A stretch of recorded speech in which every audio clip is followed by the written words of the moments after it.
Hi, it's Brent Rhodes with the KKRV Podcast. We're going to talk with Amy Lillard, the Executive Director of Washington FilmWorks. Today's episode is brought to you by the North Central Washington Economic Development District. Madeline, who works in our marketing department here at KKRV, is with me, and I know you work hand in hand with the NCWEDD. What do they do here in our community?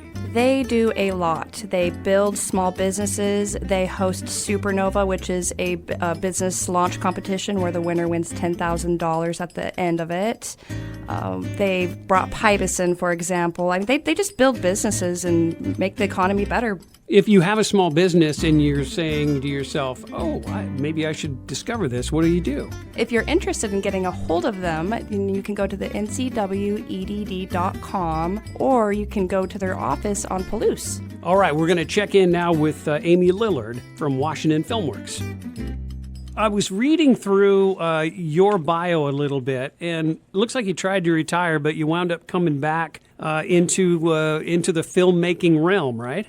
This is indeed true, although I'm delighted to be working in Washington instead of New York and LA. I find it a much better environment, and I'm having much more fun. Well, you're the Executive Director of Washington FilmWorks, and so let's start right there and tell me, what is Washington FilmWorks? What do you do? Washington FilmWorks is a legislatively commissioned nonprofit organization, and the bill that formed Washington FilmWorks passed way back in 2006, and we've been doing this work for that long. And our job is to create economic development opportunities in film. And in 2022, we actually had a great win in Olympia, which allows us to do so much more across the state for filming and really opens up some interesting opportunities for local filmmakers and also for rural counties. And so it's, I like to talk about, we used to just fund films, and now we're about the whole film ecosystem. So since this got launched, you're now responsible for helping over 130 film projects get your photography complete. What does that mean on your end? So, what it means is a whole bunch of economic activity. Those projects have had over $430 million of economic impact and created over 25,000 jobs for local folks. So those are the basics. But then in addition to that, we run the official state film office. And so, when a project comes into town, not only are we financially supporting some of these projects, but we're also supporting, the making of the films. And so we talk about under the film office umbrella that production, it's a big thing. You got a bunch of people coming into town. They got to have a place to sleep. They got to have a place to eat. Usually our office is out on the street, right? We're using practical locations. And so it's really about helping communities facilitate film in their area.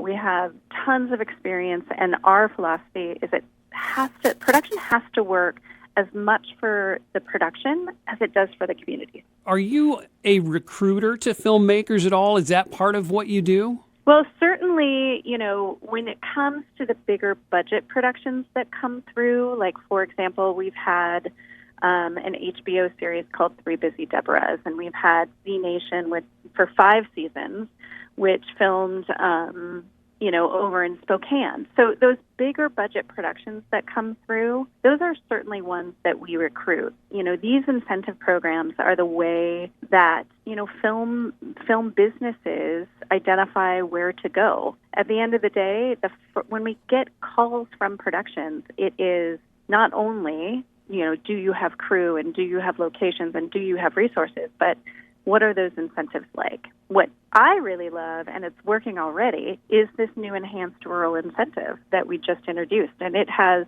already attracted 3 commercial productions to film in rural counties. What does having a movie shot here at home in a community like Leavenworth mean to that economy there? So I'm really glad you asked that, because what surprises people when I talk about, the economic impact of film is only 5% of, so basically speaking, the film budget is 50% hiring people to work on the project, and the other 50% is spent with businesses to support the project. Because we are required by our law to see all of those receipts, and we audit those things, we know that only 5% of the spend on the business side is for film businesses. it's literally every other sector of the economy. So hotels, rental cars, caterers, lumber yards, I mean, you name it, film hits almost every sector of the economy. Well, and a lot of people, when they start thinking about films, they're thinking of the bigger budget things like you mentioned. But, I mean, we've got independent filmmakers that want to get a piece of this, too. How do they go about working with you? That's what is so fun about this new bill that passed, because we have now a program very specifically designed to better support local filmmakers making projects under $1 million. And so it's called the Small Budget Production Initiative, and we support, in previous iterations of the program, we didn't have that.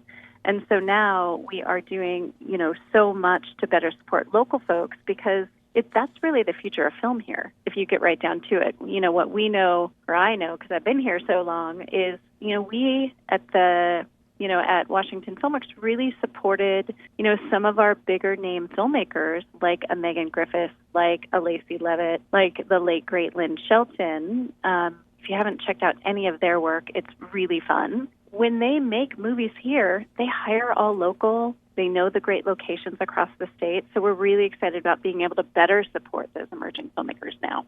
How do these emerging filmmakers apply for some of this grant money that you're talking about? So we had our inaugural run at the Small Budget Production Initiative in the fall, and it is reopening in the first quarter of next year. So we do it like in a cycle. And so if you want to get engaged with that program, I would say follow us on socials or sign up for our email newsletter. When it opens, it's a really big thing across state. And our inaugural go at it, I think we had 78 applications and we approved 17 of them. The really exciting part is Washington Filmworks can be what's called first money in. So it's hard to raise money for a film, and so you can come to us without having your project fully funded, and you can go out and say, look, Washington Filmworks is really excited about my project, and I'm trying to raise the balance. They've already come to the table with X amount of dollars, but really I need you to give us some money to my project so that I can make this right here at home in Washington. What's the easiest first step? Is it WashingtonFilmmakers.com? What's website, socials? Yeah, so WashingtonFilmworks.org is the website. You can find all the details on that now, or you can follow us on socials at WaFilm. Well, Amy, it's cool to kind of learn about something that we haven't really put a lot of thought into before. So thanks for sharing some insight. And before I let you get away, is there anything that we're not covering that you feels important that we should be talking about? So what I would say is, if you really want to learn more about Washington Filmworks, you can tune into our annual industry update, which is on December 7th at 6 o'clock on our YouTube page. And there we talk about all the things that have happened this year and all the things we're going to do next year. So that's another way to get a good snapshot of the work at Washington Filmworks. Today's KKRV podcast episode is brought to you by the North Central Washington Economic Development District. For more information, go to NCWEDD.com.